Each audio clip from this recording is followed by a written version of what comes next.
नमस्कार, मैं कामना।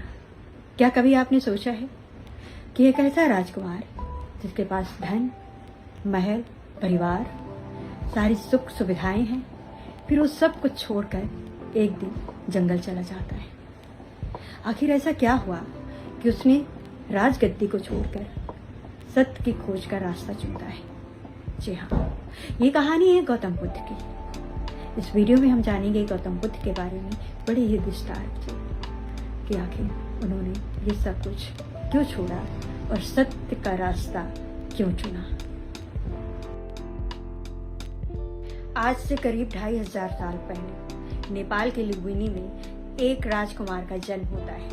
उनका नाम रखा जाता है सिद्धार्थ। उनके पिता सुबोधु चाहते थे कि उनका बेटा बड़ा होकर के एक बहुत ही शक्तिशाली राजा बने, लेकिन कुछ विद्वान आते हैं और भविष्यवाणी करते हैं। वो कहते हैं कि या तो ये बालक बड़ा होकर के एक बहुत बड़ा सम्राट बनेगा या फिर बहुत बड़ा आध्यात्मिक गुरु। और यहाँ से कहानी शुरू हो जाती है। महल के अंदर की दुनिया। सिद्धार्थ का जीवन किसी साधारण राजकुमार जैसा नहीं था। उनके लिए सुंदर महल थे, संगीत था, उत्सव थे, भोजन की कोई कमी नहीं थी। हर सुख सुविधा उनके सामने मौजूद थी। कहा जाता है कि उनके पिता ने उनके लिए ऐसी व्यवस्था कर रखी थी कि वे दुख और कष्ट का दृश्य भी न देख पाए। सिद्धार्थ के आसपास हमेशा सुंदर और आनंद का वातावरण रखा जाता था। लेकिन एक समस्या थी, इंसान के मन को दीवारों में बंद नहीं किया जा सकता। सिद्धार्थ के मन में धीरे धीरे सवाल उठने लगे। जीवन क्या है? मनुष्य क्यों बूढ़ा होता है? लोग बीमार क्यों पड़ते हैं? और सबसे बड़ा सवाल, मृत्यु क्यों आती है?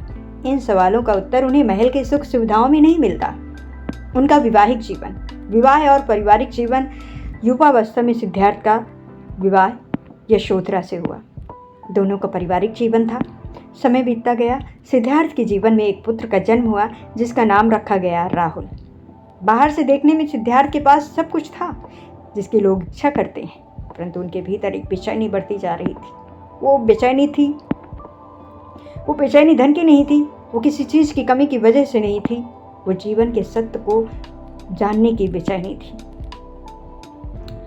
अब वो मोड़ आता है सिद्धार्थ के जीवन में। वो 4 दृश्य जिन्होंने सिद्धार्थ की जिंदगी बदल दी। एक दिन सिद्धार्थ महल से बाहर निकले। परंपरा में वर्णित कथा के अनुसार उस यात्रा के दौरान उन्हें 4 ऐसे दृश्य दिखाई दिए जिन्होंने उनके मन की दुनिया बदल दी। पहला दृश्य, बूढ़ा व्यक्ति। सिद्धार्थ ने पहली बार एक वृद्ध व्यक्ति को देखा। उसका शरीर झुक चुका था, बाल सफ़ेद हो चुके थे, चेहरे पर उम्र दिखाई दे रही थी। सिद्धार्थ ने अपने सारथी से पूछा, ये व्यक्ति ऐसा क्यों है? उन्हें बताया गया, राजकुमार, ये बूढ़ा है। समय के साथ हर मनुष्य बूढ़ा होता है। सिद्धार्थ चौंक गए। उन्होंने सोचा, अगर ऐसा है तो क्या मैं भी बूढ़ा हो जाऊंगा? उत्तर था हाँ। ये उनके लिए पहला बड़ा झटका था। दूसरा दृश्य, बीमार व्यक्ति। कुछ समय बाद उन्होंने एक बीमार व्यक्ति को देखा। वो पीड़ा में था।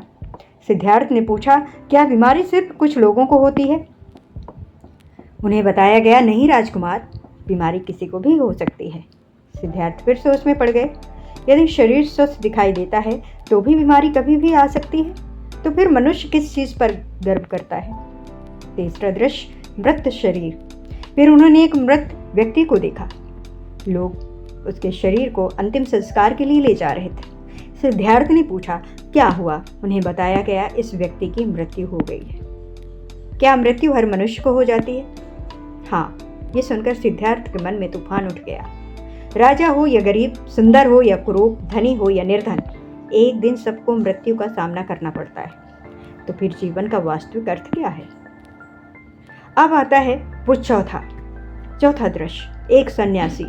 इसके बाद सिद्धार्थ ने एक शांत सन्यासी को देखा। उसके पास धन नहीं था, राजसी वस्त्र नहीं थे, लेकिन उसके चेहरे पर एक अलग तरह की शांति थी। सिद्धार्थ ने पूछा, ये कौन है? उन्हें बताया गया, ये व्यक्ति संसार के मोह से दूर सत्य की खोज कर रहा है। ये दृश्य सिद्धार्थ के मन में गहराई में उतर गया। उन्होंने सोचा, अगर जीवन में बुढ़ापा है, बीमारी है, मृत्यु है, तो क्या कोई ऐसा रास्ता है जिससे मनुष्य इस दुख को समझ सके? अब आता है विदाई का समय। अब वो पल महाविनिष्क्रमण, राजमहल से विदाई। सिद्धार्थ अब पहले जैसे नहीं रहे। महल में सब कुछ था, लेकिन उनका मन वहाँ नहीं था। एक रात उन्होंने निर्णय लिया। उन्होंने सत्य की खोज के लिए महल छोड़ने का निश्चय किया। ये निर्णय आसान नहीं था। उनके पीछे उनका पूरा परिवार था। पत्नी यशोधरा थी, छोटा पुत्र राहुल था, पिता थे, पूरा राज परिवार था। लेकिन सिद्धार्थ के मन में एक प्रश्न था, अगर मैं स्वयं जीवन के सत्य को नहीं समझ पाया तो मैं दूसरों को क्या समझाऊंगा। परंपरा के अनुसार एक रात वे अपने सारथी छन्ना और घोड़े कंथक के साथ महल से निकल पड़े। उन्होंने रजंसी जीवन त्याग दिया, अपने आभूषण उतार दिए, केश कटवाए और एक साधारण साधक का जीवन स्वीकार किया।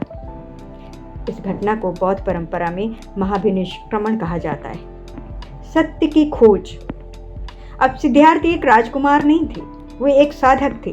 उन्होंने उस समय के प्रसिद्ध आध्यात्मिक शिक्षकों से ज्ञान प्राप्त किया, ध्यान किया, मन को साधने का प्रयास किया, लेकिन उन्हें लगा कि अभी भी अंतिम सत्य तक नहीं पहुंचे। उसके बाद उन्होंने कठोर तपस्या शुरू कर दी। उन्होंने भोजन बहुत कम किया, शरीर को कष्ट दिया, दिन रात साधना की।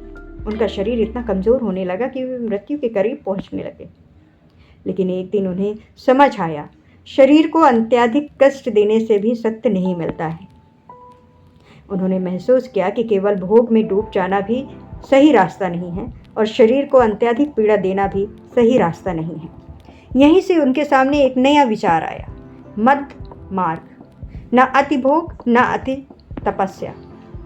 सुजाता की खीर। आगे चल करके बुद्ध परंपरा में वर्णित कथा के अनुसार उस समय सुजाता नाम की एक युवती ने सिद्धार्थ को खीर अर्पित की। कई दिनों की कठोर तपस्या से कमजोर सिद्धार्थ ने भोजन ग्रहण किया। उनके शरीर में शक्ति लौटी। फिर वे एक पीपल के वृक्ष के नीचे बैठ गए। उन्होंने संकल्प लिया, जब तक सत्य का बोध नहीं होगा मैं यहाँ से नहीं उठूंगा। यही वृक्ष आगे चलकर बोधि वृक्ष के नाम से प्रसिद्ध हुआ। अब आता है वो पल सिद्धार्थ के जीवन में, मार का सामना। कथा परंपरा के अनुसार सिद्धार्थ के ध्यान के दौरान मार ने उन्हें विचलित करने का प्रयास किया। भय दिखाया गया, मोह दिखाया गया, लोभ और इच्छाओं के माध्यम से उन्हें ध्यान से हटाने की कोशिश हुई। लेकिन सिद्धार्थ अपने संकल्प से नहीं हटे। उन्होंने अपने भीतर उठने वाले भय, इच्छा और मोह को देखा और उससे लड़ने के बजाय उन्हें समझने का प्रयास किया। रात गहराती गई, ध्यान गहरा होता गया और फिर वो क्षण आया जब सिद्धार्थ को बोध प्राप्त हुआ जिसकी खोज में वे वर्षों से भटक रहे थे। सिद्धार्थ बने बुद्ध। अब सिद्धार्थ नहीं थे। अब वो केवल सिद्धार्थ नहीं थे, उन्हें बुद्ध कहा गया। बुद्ध का अर्थ है जागा हुआ व्यक्ति, जिसने वास्तविकता को समझ लिया। उन्होंने जीवन के दुख और उसके कारणों को समझने का मार्ग बताया। उनकी शिक्षा का केंद्र था 4R सत्य। पहला, जीवन में दुख है। दूसरा, दुख के पीछे कारण, विशेष रूप से तृष्णा और आसक्ति। तीसरा, दुख से मुक्ति का संभव है। और चौथा, मुक्ति की ओर जाने वाला मार्ग है। इसी मार्ग को उन्होंने अष्टांगिक मार्ग के रूप में समझाया। बुद्ध का पहला उपदेश। ज्ञान प्राप्ति के बाद बुद्ध ने अपना पहला उपदेश सारनाथ में अपने पूर्व साथियों को दिया। इसे बौद्ध परंपरा में धर्म चक्र परिवर्तन कहा जाता है। यहीं से बुद्ध की शिक्षाओं का व्यापक प्रसार शुरू हुआ। उन्होंने लोगों से अंधविश्वास के बजाय अपने अनुभव और समझ पर ध्यान देने को कहा। उन्होंने करुणा, अहिंसा, जागरूकता और मध्य मार्ग पर जोर दिया। उनका संदेश किसी वर्ग के लिए नहीं था। राजा भी उनके पास आए, गरीब भी, व्यापारी भी, साधारण लोग भी, और अनेक लोगों ने उनके संघ में प्रवेश किया। बुद्ध और अंगुलीमाल की कहानी, ये कहानी बड़ी फेमस है। बुद्ध के जीवन से जुड़ी सबसे प्रसिद्ध कथाओं में से एक अंगुलीमाल की कहानी। कहा जाता है कि अंगुलीमाल एक भयभीत करने वाला डाकू था। लोग उससे डरते थे। वो हिंसा के रास्ते पर चल चुका था।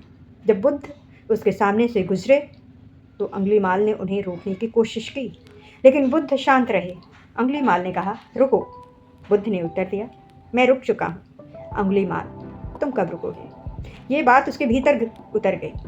बुद्ध का मतलब था, मैंने हिंसा और देश का रास्ता छोड़ दिया है। तुम अभी भी हिंसा के रास्ते पर चल रहे हो। कहा जाता है कि इस मुलाकात ने अंगुलीमाल का जीवन बदल दिया। ये कहानी बुद्ध की उस शिक्षा को दर्शाती है कि इंसान कितने भी गलत रास्ते पर चला गया हो, परिवर्तन की संभावनाएं समाप्त नहीं होती। बुद्ध का क्रोध। एक बार एक व्यक्ति बुद्ध के पास आया और उन्हें बहुत बुरा भला कहने लगा। बुद्ध शांत बैठे रहे। जब वो व्यक्ति बोलते बोलते थक गया तो बुद्ध ने पूछा, अगर कोई व्यक्ति किसी दूसरे को उपहार देना चाहे और दूसरा व्यक्ति वो उपहार स्वीकार न करे तो उपहार किसके पास जाएगा? उस व्यक्ति ने कहा, देने वाले के पास। बुद्ध मुस्कुराए और बोले, ठीक उसी तरह तुम्हारा क्रोध मैं स्वीकार नहीं करता। कहानी का संदेश बहुत सरल है। हर गुस्से का जवाब गुस्से से देना जरूरी नहीं है। कभी कभी सामने वाले की नकारात्मकता को स्वीकार न करना ही सबसे बड़ी शक्ति होती है। बुद्ध का अंतिम समय। बुद्ध ने कई वर्षों तक लोगों को धर्म और जीवन का मार्ग समझाया। उन्होंने गांव-गांव और नगर-नगर की यात्राएं की। उन्होंने राजा से भी संवाद किया और सामान्य लोगों से भी। बुढ़ापे में उनका शरीर कमजोर होने लगा, लेकिन उनकी यात्रा जारी रही। अंततः कुशीनगर में उन्होंने अपने शिष्यों के बीच अंतिम समय बिताया। बौद्ध परंपरा के अनुसार उन्होंने अपने अंतिम क्षणों में भी अपने शिष्यों को जागरूक रहने का संदेश दिया। बुद्ध की सबसे बड़ी सीख। गौतम बुद्ध की कहानी हमें केवल ये नहीं बताती है कि राजकुमार ने महल छोड़ दिया। उनकी कहानी हमें ये बताती है कि इंसान के अपने भीतर के अंधकार से कैसे बाहर आया जा सकता है।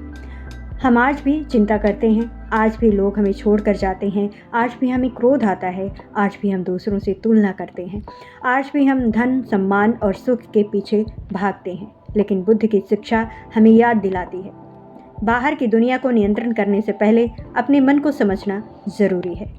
जिस मन पर हमारा नियंत्रण नहीं है, वही मन हमारे लिए सबसे बड़ा दुख बन सकता है। इसलिए अपने मन को देखिए, अपनी इच्छाओं को समझिए, अपने क्रोध को पहचानिए और अपने मोह को पहचानिए, और सबसे ज़रूरी, हर चीज़ को अस्थायी समझकर उससे चिपके मत रहिए, क्योंकि संसार में परिवर्तन ही सबसे अस्थायी सत्य है। जो आया है वो जाएगा, जो बना है वो बदलेगा, और जो मिला है वो एक दिन छूट जाएगा। लेकिन इन सब के बीच अगर आपके अपने भीतर जागरूकता पैदा कर ली तो जीवन को देखने का आपका पूरा नज़रिया बदल सकता है। तो गौतम बुद्ध का अंतिम संदेश क्या था? एक राजकुमार था जिसके पास सब कुछ था, फिर भी उसने एक सवाल पूछा, क्या ये जीवन सिर्फ सुख पाने, बूढ़ा होने, बीमार पड़ने और अंत में मर जाने के लिए है? इस सवाल ने उसे महल से जंगल तक पहुंचाया, जंगल से सत्य तक, तपस्या, ध्यान और ध्यान से बोध तक। सिद्धार्थ ने दुनिया को बदलने से पहले अपने भीतर को समझने की कोशिश की। शायद यही उनकी कहानी की सबसे बड़ी सीख है। अगर ज़िंदगी में परेशानी है तो कुछ पल रुकिए, अपने मन को देखिए।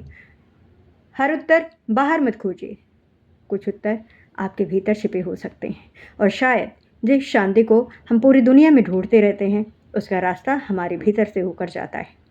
यही थी राजकुमार सिद्धार्थ से गौतम बुद्ध बनने की कहानी।